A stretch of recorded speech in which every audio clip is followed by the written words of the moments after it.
We have babies. So if you guys remember my last video, I told you that we were getting the Hoover's Hatchery Rare Choice. I can't remember what it's called. Basically, it's where they send you 15 chickens, and it is 3 times less to buy them this way, and just hope that you get some green and some dark brown eggs.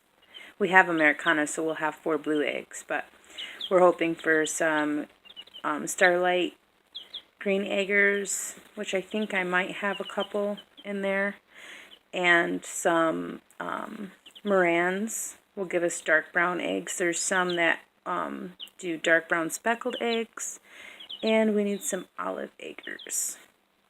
That's what we're hoping from these guys. If not, they're just super duper cute. They did send us 17, and I called and told them they sent me 2 extra chicks, and she said, that's okay, keep them. So I was like, thank you, Lord. They did have pasty butt. I don't know if you guys know what pasty butt is, and I've been checking them every day since, if I can catch one. Yeah. When you look at their vent, and their vent is plugged up, it's their butt, their booty. When they have a bunch of chicken poo on their booty, it can actually kill them. So it's very important to get that cleaned up. And all I did was I stuck them in a little bucket with warm water. Think about like newborn baby, that type of temperature of water. And I soaked them for a little while, and it sounds gross, but I used gloves in my hand to kind of clean it away at the bottom. And then I used a blow dryer on low with a warm setting. I wouldn't use hot. Cold would probably shock them, so I used a warm setting. Made sure they didn't get too hot. They're used to 90-degree weather, or 90 degrees is what the coop is supposed to be at. I blew dry them, and one of the tricks that I learned was when they do get pasty butt, it could be for numerous reasons. One of them could be your heat lamp is not either warm enough or it's not close enough to them. Another thing is your feed could be not high enough in protein, which I think was our case because we just got the cheapest bag we could get. So what I did was I took an egg, and it sounds very cannibalistic, but I just took an egg and I scrambled it, and then mixed it in with a little bit of cornmeal. I can't remember who it is I learned that from, but I learned it on YouTube, and they are all cleared up. So I've been doing that once a day. I will get 2 eggs because there's 17 chicks, so I want to make sure everybody gets enough. I do 2 eggs, scramble it up, and then put a little bit of cornmeal in there for like grit, I guess is what she said, but it works for them. So if you guys ever have any issues with pasty butt, check your bedding, make sure it's clean. We clean ours out every day, so I knew that wasn't the case. Make sure their water is clean, which is nearly impossible with baby chicks, but you clean it out 4 or 5 times a day. Put some probiotics in there. If you're not okay with using probiotics, you can use apple cider vinegar. That was another thing that I kind of try to I rotate, so I do regular water one day. The next day I'll do apple cider vinegar, which is just a teaspoon, because ours is tiny, but in a gallon size one, you might want to do like a tablespoon. I use a teaspoon of apple cider vinegar, and then on the 3rd day I'll do the probiotic for them. I just want to make sure that I have healthy chickens. There's a lot of people out there that want to do it all natural, and that's fine. But I'm not very strong-minded to be able to lose anything that I have on this farm, even plants. If I lose a plant, I cry. Ask my husband. I'm looking for my shoes so I can take you guys outside, so I'm going to pause you and I'll be right back. And it is 7:30 in the morning, so I haven't let the herd out yet. Try to get the kids on the bus first. On a good note, Edith is now laying. Our big Cornish cross is laying. We noticed that she was in the garage and she was trying to squeeze into the old nesting boxes. These are the ones that we had before. John built her over the weekend. He just put some hay down in the bottom of the planer. There's the Bob. Hi, Bob. he put some hay down on the bottom of the planer, and she goes right in there and she leaves us 1 egg a day, and they're white and huge. So that's cool. And she was telling us good morning. Good morning. So the last couple of days has been super crazy because I almost lost Daisy. And I get really sad and emotional when it comes to any of my clan. But for a long time we thought this girl was having issues with hormonal stuff because I was milking her. I didn't feel like she was getting the right amount of feed. Wasn't quite sure on anything that was going on. She got very lethargic. She went off feed. She was eating grass and hay, but she was not taking her sweet feed. And she will not let me milk her. And her bags are still squishy. They're not hard. They're not hot. I haven't milked her since, today is Thursday. I think Monday was the last time that I milked her. And even then it was only like halfway because I noticed there was something up and I knew I had to move quick. Her poop was fine. She was just out of it. Like she literally, she looked like this all day.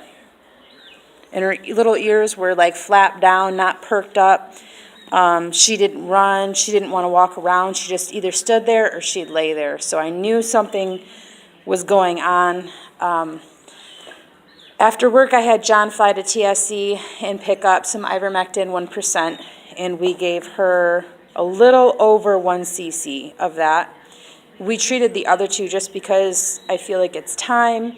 They were showing signs and symptoms. You guys, what I think was wrong with her was I think she had mites. I'm not 100% because you can't see them. The next morning, I came out here after we did the treatment of the ivermectin. Came out here and they all looked like Betty Boop. Like their eyes were huge and dark and they were just like, whoa! They were jumping around and kicking and it was just like, hi babies. There's my girls. They're saying, I'm hungry. It worked immensely. So if you are inquiring goats, please take your time and research. Like, I thought that I knew almost everything there was to know about treatments and all this other stuff. What works for one person's goats is not the case with yours. And the parasite load is really impossible to get down. That's the number one thing of any goat owner is going to be like, well, have you checked their parasites? Have you done a fecal? Have you done this, this, and this? And I want to do it kind of on my own. Like if I needed to take her to the vet, obviously if she was down and she was bleeding in pain, like in pain, I would take her 100%. I wouldn't even question it. And I know John would back me on that. But if I can do it on my own, I'm going to try. So there's that. I did have someone ask me how I built the hay feeder, the hay trough thing. And I don't know. I don't have plans for it. I just measured everything out. I did 2 triangles on the side. And then this was the existing post here. I hope you guys can see. Like this one. That was the existing post. And I legitly just put a 2x4 down here. And then I stuck my wire on there. And then I screwed in and nailed these little 2 guys. And then I bent it. I bent the wire around the back. And then put the triangles up. And then screwed this guy. I hope you guys can see what I did. I honestly don't have any plans for this. I just whipped it together. And then I made a top. Because the chickens will get up here and they'll lay in the goat's hay. And goats are really picky about their feed. If they catch a chicken in there, they will not eat from it, and it will be wasted, and they just won't eat. They will refuse. That and goats can get really sick from eating chicken dew. So we put the cover on there. As you can tell, it is saving it. And look at my waste.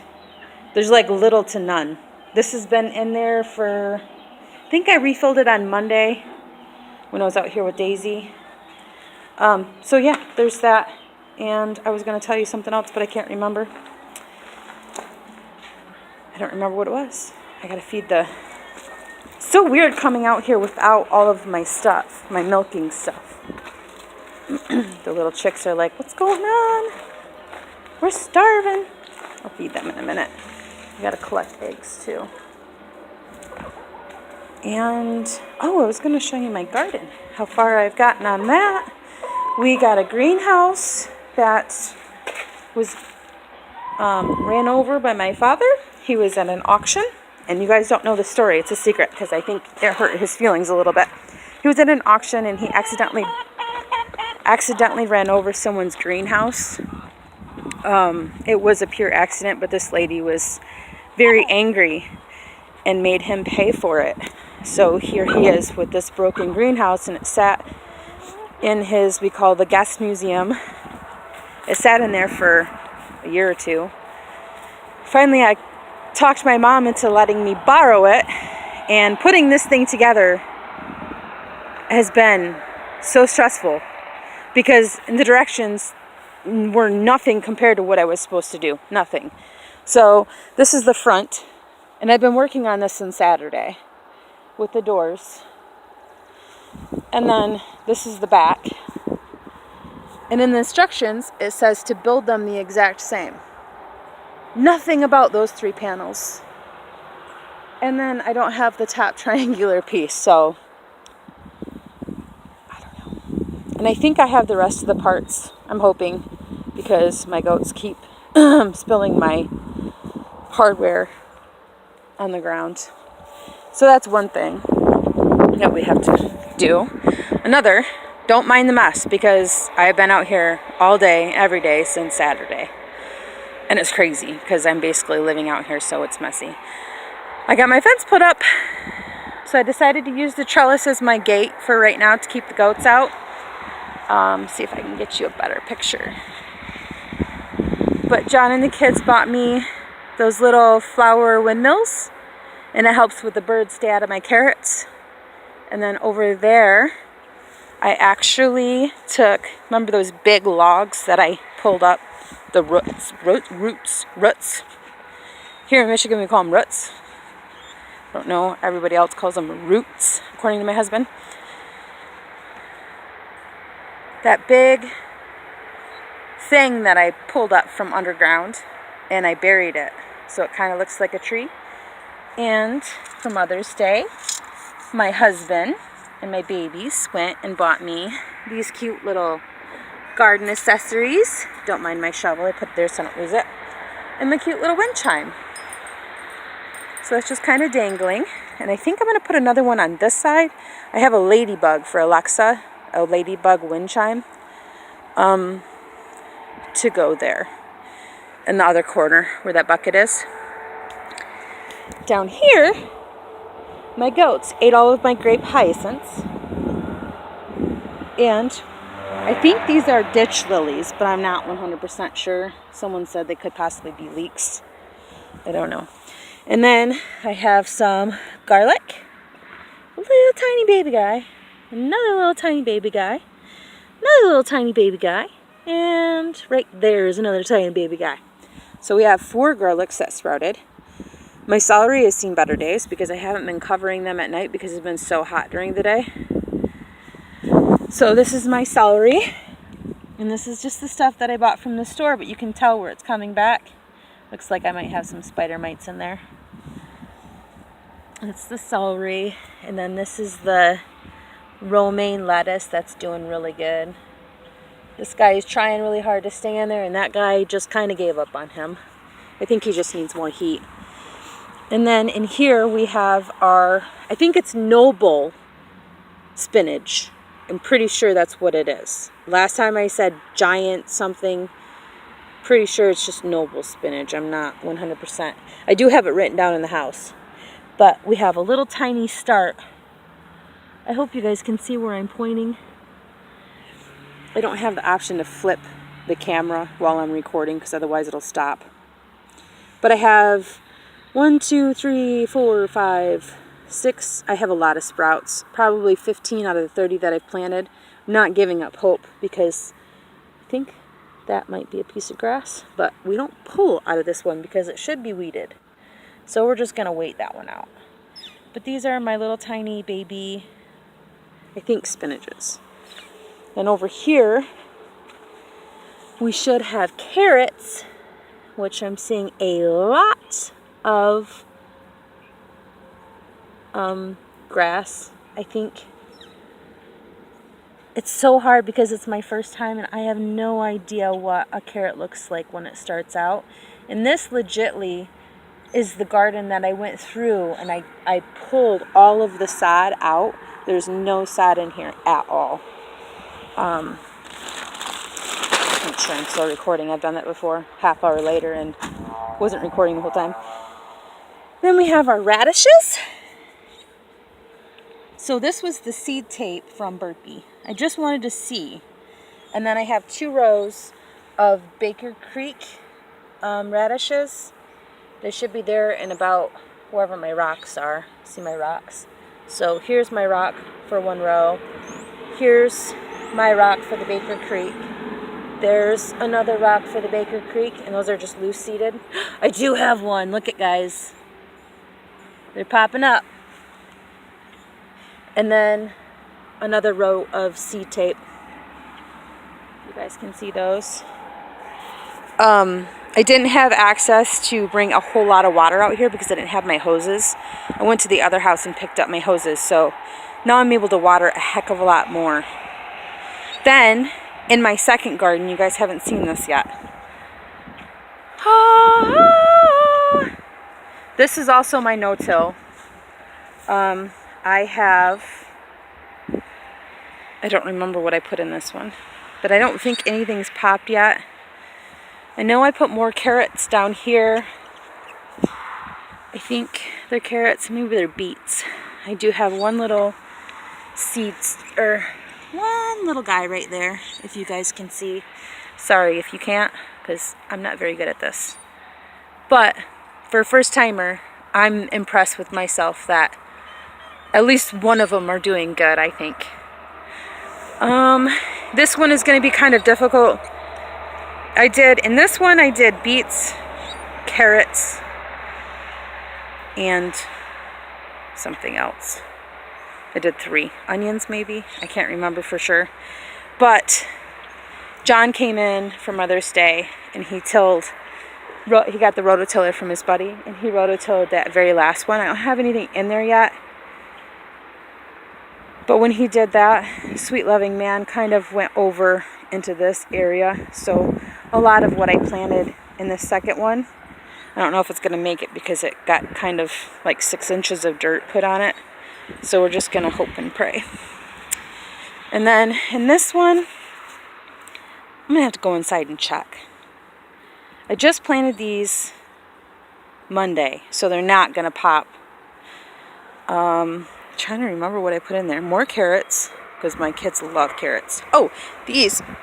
I did something that needed to be shaded. Doesn't help you out a whole lot. I'll tell you when I get back in the house. But it's something that was supposed to be shaded, and then I did my pea. I think that's what's over here. Peas. Bush peas. Like sweet peas. Sugar snap Ann. That's what it is. And sweet Ann. Sugar snap and sugar Ann peas. So they're like a bush variety. And I think I did 4 on each rock. So that's how I'm trying to keep everything together, is wherever you see a rock, I have a row planted. Looks like I have some ants, which ants can be good or they can be detrimental. So far my ants are fine. Then over here, yeah, I'll have to take you inside. Anyway, I have my bean trellis. My trellis type beans. I have 6, I think, planted along here. And on the other side of that, I'll have them trellising up here so the sun will block them a little bit. I think I have like spinach or lettuce, types of lettuce for my mom. She loves lettuce. So I think that was the plan with that. I wish I would have known, but I looked outside yesterday and it was about 5:30, and this whole last patch, actually from 3 until at night, it gets shaded by this big tree. So I would have planted them all there, but I didn't recognize. Next year I know. This is my first year. So that's the biggest problem with those guys over there. That's why they're not doing so good, is because they're in direct sun. I need to figure out a way to shade them. Maybe a hoop cover. I think I'm just going to get some tulle and maybe some PVC pipe, like the flexible, like a hula hoop type thing, cut it in half maybe, and try doing some crop covers with that. We do have a lot of really weird looking beetle type things in here. They look like June bugs. Some of them are like, they have like these claws on the front of them. I don't know yet. My stuff hasn't popped, so I just wanted to update you guys on what was going on. Hopefully it's not too windy out here. I gotta go feed the babies and finish up this greenhouse and pray for that 68 degrees that we're supposed to get today, so I can walk around in a tank top again. Right now I think we're at 38. It's a tidbit chilly.